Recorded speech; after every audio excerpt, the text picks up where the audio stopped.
Assalamualaikum warahmatullahi wabarakatuh. Nama saya Novel Husain dari kelas 11D absen 18. Saya akan remedi geografi tentang pengantaran dan jenis-jenis bencana alam. Yang pertama, hari ini aku membahas topik yang sangat penting bagi kehidupan, yaitu mitigasi adaptasi bencana. Kali ini terpikir mengapa bumi kita tinggal ini seringkali mengalami fenomena hebat yang mengubah skala sekejap. Yang pertama yaitu secara derivasi bencana alam dan satu peristiwa atau rangkaian peristiwa yang mengancamkan dan menggugahkan kehidupan masyarakat. Dampak tidak main-main bencana bisa menimbulkan korban jiwa, kerusakan lingkungan yang parah, kerugian harta benda hingga trauma psikologis yang mendalam bagi para korbannya. Yang kedua yaitu berdasarkan sumber penyebab kita alam membagi bencana menjadi 3 jenis utama. Yang pertama ada bencana alam.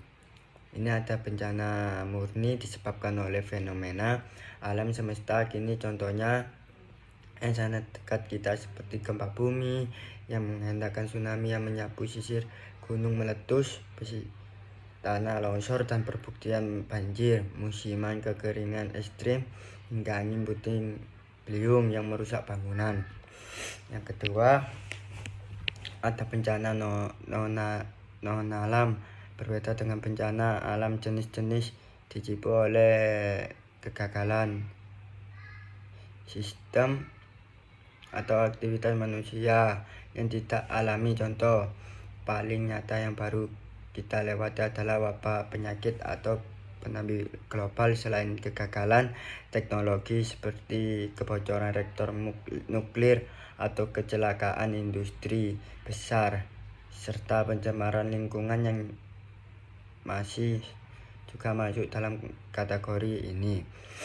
Ketiga adalah bencana sosial. Bencana ini bersumber konflik antara manusia atau kelompok di dalam masyarakat. Bentuknya bisa berupa kerusuhan massal, konflik atau suku dan antar kelompok, sehingga terorisme yang mengancam keamanan negara. Memahami jenis-jenis bencana ini adalah langkah awal kita bisa bertahan hidup. Yang sekarang mari kita pandang peta mengapa Indonesia sering disebut sebagai laboratorium bencana dunia. Jawabannya terletak pada posisi geologi dan geografis negara kita. Indonesia berada tempat atas pertemuan 3 teknologi besar dunia, yaitu lempeng erosi, lempeng Indo-Australia, dan lempeng Pasifik. Tidak hanya negara kita juga diiris oleh cincin api Pasifik atau Ring of Fire, jalur yang dipenuhi oleh deretan gunung api aktif di dunia. Faktor-faktor inilah menyebabkan risiko bencana Indonesia sangat tinggi, ditambah lagi dengan curah hujan kita yang tinggi. Sebagai negara tropis, banyaknya daerah pegunungan curah serta diperoleh oleh aktif manusia yang merusak lingkungan seperti penebang hutan secara liar. Mari kita peta persebaran bencana di Indonesia agar tahu wilayah mana saja memiliki kerawanan tinggi gempa bumi. Hampir seluruh wilayah Indonesia rawan gempa, mulai dari sepanjang Pulau Sumatera, Jawa, Bali, Nusantara, Sulawesi, Maluku hingga Papua. Hanya Pulau Kalimantan yang relatif dan guncangan teknologi besar. Tsunami wilayah pesisir menghadapi langsung samudra dalam sangat, seperti pesisir barat Aceh dan Sumatera dan Banten, pantai selatan Jawa, hingga sebagian wilayah Sulawesi.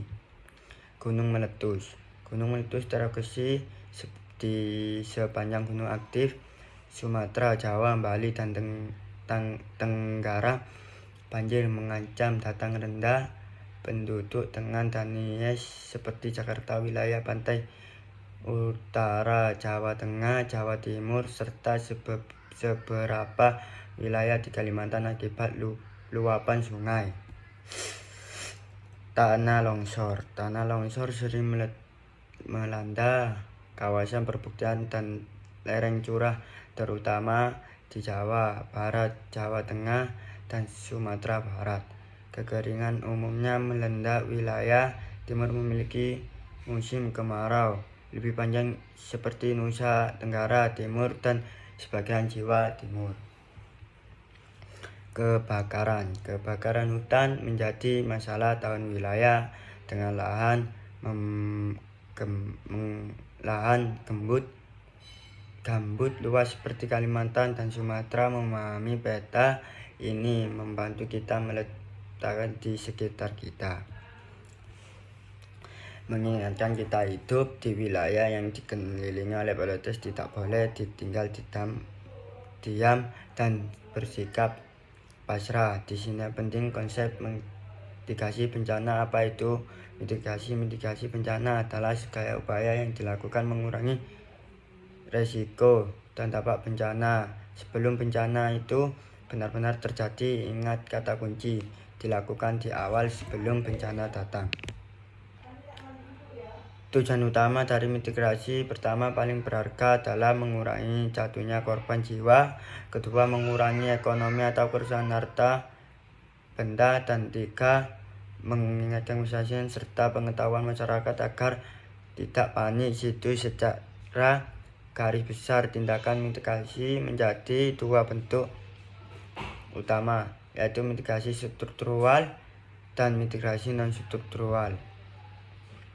Mari kita bahas. Pertama, mitigasi ini adalah upaya mitigasi berwujud fisik melalui pembangunan industri atau pemanfaatan teknologi. Contohnya nyata adalah pembangunan tanggul raksasa untuk memahami banjir, pembuatan konstruksi bangunan atau khusus dan menara evakuasi tsunami di sepanjang pantai. Bentuk kedua yaitu mitigasi non-struktural, upaya tidak bentuk fisik melainkan kebijakan, peraturan, dan pendidik. Contoh adalah solusi kebencanaan masyarakat, pelaksanaan simulasi evaluasi secara berkala di sekolah atau perkantoran, pembuatan peta zona daerah rawan bencana, hingga penyusunan peraturan ketat mengenai tata ruang kota agar manusia tidak membangun permukiman di zona berbahaya. Kedua, bentuk mitigasi ini harus berjalan beriringan agar perlindungan menjadi maksimal. Jika mitigasi fokus pada pengaruh resiko, maka ada satu konsep penting bagi yang wajib memiliki adaptasi bencana. Adaptasi adalah penyesuaian perilaku yang hidup masyarakat agar kemerdekaan dapat bekerja beraktif dengan aman di daerah yang memiliki potensi bencana. Kita menghentikan bumi bergerak, tetapi kita menyesuaikan diri untuk hidup berdampingan dengannya. Mari kita lihat bagaimana bentuk adaptasi berdasarkan jenis-jenis bencana yang ada. Untuk menghadapi gempa bumi, adaptasi dengan mengesamakan diri, rumah struktural atau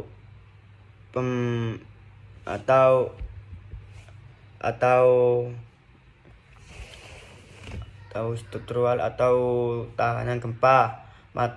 Penata menganggap tanggapan agar tidak mudah roboh, menimpakan serta menyampaikan tak siaga bencana. Yang dokumen penting: obat-obatan dan makanan instan di dekat pintu keluar.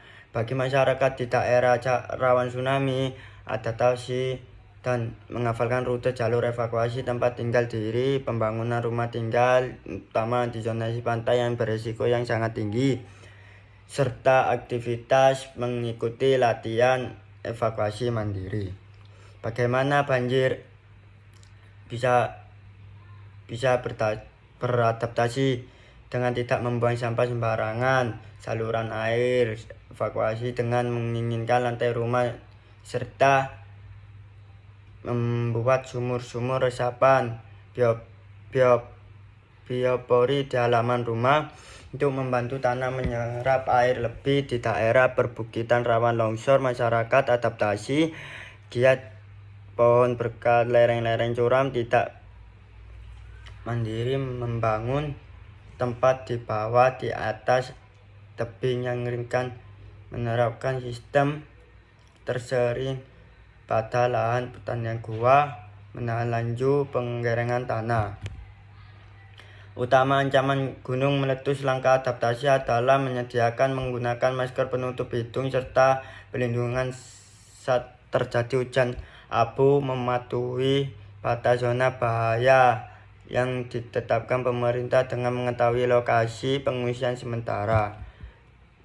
Terakhir, menghadapi kekurangan, adaptasi terbaik adalah dengan menggunakan hemat penggunaan air bersih, tandon atau wadah besar untuk mengadapkan air hujan, serta beralih menggunakan sistem modern irigasi tetes bagian para petani. Dengan beradaptasi kita membesarkan untuk selamat. Luar biasa, kita sudah mempelajari bagaimana hal-hal. Sebagai kesimpulan, kita harus menyatakan bahwa Indonesia adalah negara yang kaya sekaligus tentang kondisi geografis, geologis. Kita membuat bencana alam menjadi yang tidak terpisah dari kehidupan kita sehari-hari. Namun kawan, bukanlah alasan untuk kita hidup sendiri melalui dua pilar utama. Mitigasi bencana untuk memperkecil risiko bahaya sebelum hal buruk terjadi, adaptasi ketahuan dan mampu hidup beradaptasi ancaman tersebut secara cerdas dan aman. Membangun tanggung bangsa terhadap bencana tidak bisa dilakukan pemerintah. Ini adalah bersama, dibutuhkan pengetahuan, kesiapan yang terus dilatih, kepedulian terhadap kelestarian alam, serta kerjasama yang solid antara seluruh elemen masyarakat. Mulai hari ini kita tingkat kewaspadaan, kendalikan bencana, tinggal diskusi rencana bersama keluarga dan melalui adaptasi kecil dari lingkungan rumah sendiri. Ingat, satu tindakan kesepian yang kamu lakukan hari ini bisa menyelamatkan banyak nyawa di masa depan. Terima kasih sudah menonton video kami untuk membagikan informasi penting pada teman-teman kalian agar kita semua bisa menjadi masyarakat tangguh dan siap siaga menghadapi bencana. Sampai jumpa di video edukasi berikut. Tetap aman dan salam tangguh. Assalamualaikum warahmatullahi wabarakatuh.